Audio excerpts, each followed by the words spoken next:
It is crazy to me that it is currently 9 o'clock on a Sunday.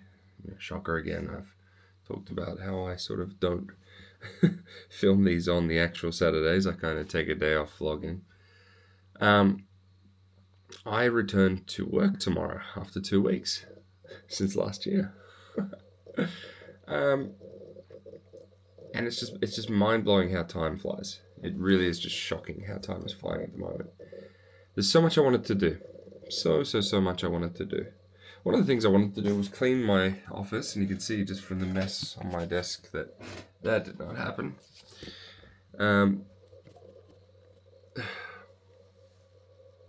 I will. I'm going to. I took a lot of time. So the first week, I did nothing. The first week of my 2 weeks off, I did nothing. I just rested, played games, sat around, rejuvenated, whatever. And then the last week, I sort of spent a bit of time trying to learn new things, trying to get excited for the new year. And it's kind of revealed to me something about me. I have been learning, and I really don't like saying this actually. I was saying to Hannah, I really don't like even beginning to acknowledge this at all. So I'm a very anxious person, apparently. This is something I'm learning, right? Where I have so many things I want to do, and there's so many things I start, and I don't finish them because I get overwhelmed that there's so many things to do. And it leads me to being, like less than 12 hours from starting work again. And my desk looks exactly the way it did 2 weeks ago. And I was like, wow, I can't wait to reset and clean my desk before I start work in 2 weeks. I started cleaning the okay, so my big goals were clean the shed, clean the desk, clean the kitchen table. There's just stuff that I've started everywhere, right? And not much of it has actually been done. I started. And one of the things that I think impacts me is I start so many things because I'm afraid that one of them might fail. I'm afraid that I won't live up to the crazy goals that I set myself. So I set 1,000,000 of them, and hopefully one of them will land. That works well sometimes, and it doesn't work so well other times. And I know I'm not the only one who is like this. And I was just doing some reading right now, trying to figure out what to talk about. And I came across this verse. It's 2 Timothy chapter 1, verse 7. For God has not given us a spirit of fear, but of power and of love and of a sound mind. That's New King James Version. There's another translation that says power, love, and self-control. So we want to remove fear, and we want to be empowered with the spirit that God has given us, which is of love and of power and of self-control and of a sound mind. And I think, we're starting. This is my first Sabbath message of 2026, and there's things that I'm looking forward to this year. 52 weeks in a year. First of 52 Sabbath messages. Well, we'll see. And I'm already aware of things that I'm running late on, and we're 4 days into January, and I feel like I've been my anxiety, that spirit of fear that is attacking me, that I've allowed to come and take root in my life, is pushing out the things that God is, which is power and love and self-control. There was a study. I'll just read this reference that I was talking about. Walter Mischel, I don't know, is an Ivy League professor. This is coming from desiringgod.org. Walter Mischel is an Ivy League professor known for his experiments in self-control. Nearly 50 years ago, he created a test to see how various 5-year-olds would respond to being left alone with a marshmallow for 15 minutes, with instructions not to eat it, and with the promises that if they didn't, they'd be given a second one. Famously, preschoolers who waited the longest for the marshmallow went on to have higher SAT scores than the ones who couldn't wait. In later years, they were thinner, they earned more advanced degrees, used less cocaine, and coped better with stress. As these first marshmallow kids now enter their 50s, Mr. Mitchell and his colleagues are investigating whether the good delayers are richer too. Anyway, that's whole. Excuse me. It's a whole different path. But it got me thinking, how do I react? So, I'm not a 5-year-old being given a marshmallow and told not to eat it. I am a nearly 30-year-old man being given a day and being given opportunities and told not to waste them. And not to give in to temptation and not to fall prey to sin and not to, there's so many things that I could choose to do. And I'm being told not to. I'm being told, by God that there is a plan and a purpose for my life and there is a way that I should be behaving. And there is, like 2 Timothy says, there is a spirit of power and of love and of self-control for you, not a spirit of fear. And I look at the results of my life so far. There have been some things that have gone well. And I'm very blessed and I'm very lucky in some ways, by the way. I'm not going to claim that I've done things or that necessarily the good things that have come to me are from, not from God, sorry, that are part of God's plan. Hang on, let me rephrase that. I'm not going to say that the good things in my life are necessarily directly in line with what God would have for my life. I know God gives good things. I know God allows good things to happen. And I'm not saying that all of the good things in my life are part of that ultimate plan from God, is what I'm trying to say. There are some good things that maybe are good, but God had something better planned. But I haven't chosen to follow him to the degree that he wanted. Do you know what I'm trying to say? Yeah. So I look at my life and I also then look at the negatives. And I look at, okay, what's my reaction to stress? Okay? Looking at this study, so blah, blah, blah, blah, in later years they were thinner. I'm not a thin boy. I'm a stress eater. I'm an emotional eater. I've got no self-control in that sense, or less self-control. Which is the opposite of what God gives, right? Stay there, Zia. Dog's gonna tap on the door in a minute. And I look at, just the flow and effect of that. My lack of self-control has led to my body being unhealthy because of the unhealthy choices I've made out of a lack of self-control. And it has impacted my relationships, it's impacted my career, it's impacted obviously my health, it's impacted, as a result of my health, my energy, which has impacted every area of life. That's it. That's pretty much, that's oversimplification. But, a lack of self-control, which is of the Spirit of God, leads to all of these bad things happening. And I'm starting a new year, and I don't want to do that. So I want to try and simplify. I need to simplify because this approach that I've had to having a million things on my plate and not being very good at any of them is not working, and it's not good. And it's driven by that spirit of fear and that spirit of anxiety that I've can sort of recognize in my life. So I'm going to simplify it. This year, I will get my health in order. I need to. I refuse to be driven by a spirit of anxiety and a spirit of fear anymore.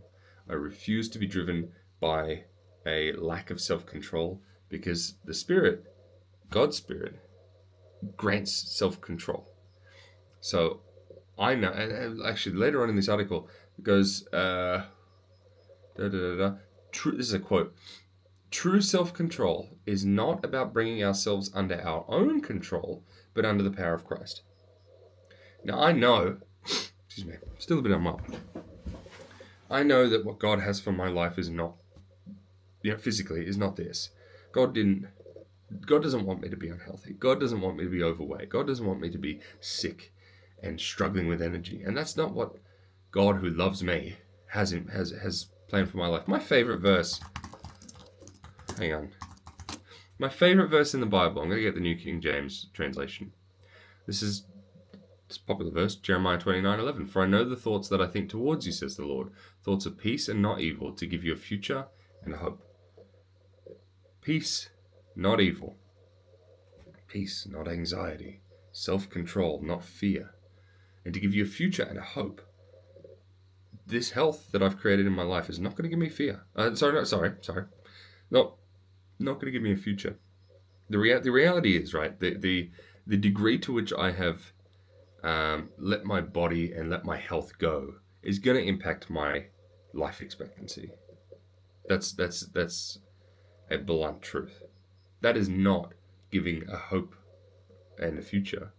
That's me choosing to reject the Spirit of God and create, or to remove, you know what I mean? Like stop God's plan for a future and hope and peace. So I know that I need to, in many, many, many areas of my life, I need to bring myself under the power and under the authority of God, of Christ. So that's something I want to be conscious of. Reading to Timothy, which, let me again reread that. So, for God has given us not a spirit of fear, but of power and of love and of a sound mind or self-control. So I want to simplify. I don't want to have a million goals. I don't want to have, hoping one of them will work. I want to commit to and dedicate myself to a couple goals this year. And really do it knowing that, knowing that these things are of God. So treating my body with respect and treating my body as the gift that it is from God, and really bringing it back into that self-control state, into that, power state, into that peace and a future and hope state. That's what I need to do. So that to me is a non-negotiable this year. I've chosen, I'm going to not, I think I mentioned it the other day. When I get stressed, I eat food. It's bad. And it's packaged, processed, dreadful stuff, right? So I'm committing to, and we're 4 days in, I've stuck to it so far, which was difficult today because we were traveling and visiting family. We went out to lunch and I didn't eat. Because I'm going to eat only food that I cook at home. It's going to be only food that will benefit my body, and it's not going to be in excess. That's one way that I need to be self-control of my body. I'm going to avoid seed oils and processed oils. I'm going to avoid anything that's ultra-processed or processed at all, ideally. And I'm going to aim to cook and eat at home every day this year, except we've agreed there's a local grill that we go to, which they cook their steak just as is, and they do fries, but I don't necessarily have to eat the fries, but they do cook those in tallow. So it's potato, tallow, and steak, right? Which is, I'm allowing that, and it's a dedicated thing I want to start doing is having a 2-week family date. But apart from and there's also, I've got to go do some international work trips, which I'm not looking forward to, quite frankly. I don't like traveling. And as part of that, though, I'm going to be very, very, very conscious and very, very, very aware. There's going to be some unavoidable things, going out for meals and that sort of thing. I really, really not looking forward to that, but it is what it is. But it's just going to be a consciousness and a realization that I can do certain things and I can't do other things. But apart from that, eating at home, eating all healthy, no ultra-processed, no seed oils, no nothing, right? In terms of my work, so there's one tool that I have dabbled in for a long time and I know a little bit about. I want to master it this year. I know that's a big deal for enterprise software, but I do want to spend the time and fully wrap my head around it. So I'll be making steps to do more and to focus more and to teach more, because teaching helps you learn, in that tool. So that's the other thing. Is rather than dabbling in a whole bunch of different things, I want to do that. From a financial perspective, Hannah and I have our budget that we have spoken about, and it's going to plan, and it's going to continue. It's going to stick to plan, right? Which includes, preparation for emergencies and all that sort of thing. And the other thing was around I'm going to create time for a hobby, which I've started to talk about. I'm starting to develop games because I've always sort of enjoyed games and enjoyed the quiet focus time. I'm going to replace my social media time with game. I'm going to allow myself to play some video games and to build them as well. There's studies that show that that spending time in a video game versus scrolling much better for your mental state, much better for your just life overall. Scrolling is not good. Social media is not good. But I would specifically want to replace only the doom scrolling, the social media scrolling, with game dev and game playing. So those are the goals that I have. My health, I must bring it in order. I'm also going to increase physical activity. I don't know if I've talked about that, but I got plans there as well. I'm going to focus on that one tool at work. I am going to replace my social media time wasting with learning and building games and spending a bit of time in games as well. And of course, maintain our financial trajectory. If God has a plan that overrides any of these, I'm pretty confident that my body and my health is in line with what God wants for me. But game development, for example, God might say, yeah, no, that's not for you. Then totally understand, obviously. And it's God creates the plan and I submit to the plan. It's like that quote. What was the quote? It was, true self-control is not about bringing ourselves under our own control, but under the power of Christ. That's my goal. Life is much better when you submit yourself to the Creator. The God who loves you, who cares for you, who can see the future, who builds and paves the way for the future, than when you try and manage it all yourself. As somebody who loves to have control, like creating my plans and trying and hoping that they work, I suppose, that's difficult and that's tough, and submitting to God's plan is where I'd much rather be. So that's all I wanted to say. Again, this was all based on 2 Timothy 1 verse 7. So, for God has not given us a spirit of fear, but of power and of love and of a sound mind. And again, Jeremiah 29:11, for I know the thoughts I think towards you, says the Lord, thoughts of peace and not evil, to give you a future and a hope. Submit to God. I plan to this year. Obviously, I'll be sharing here for at least until July, as a form of accountability as well. So, please pray for me. I really want to. I can see where I've let go of treating. How do I word this? I don't want to say I've controlled my life, because that's not what I'm trying to do. But I can see where I have not submitted my life to God and to God's plan, and I can see where that's not working. So it needs to happen. Please pray for me. I will pray for you, and God bless you. We'll talk soon.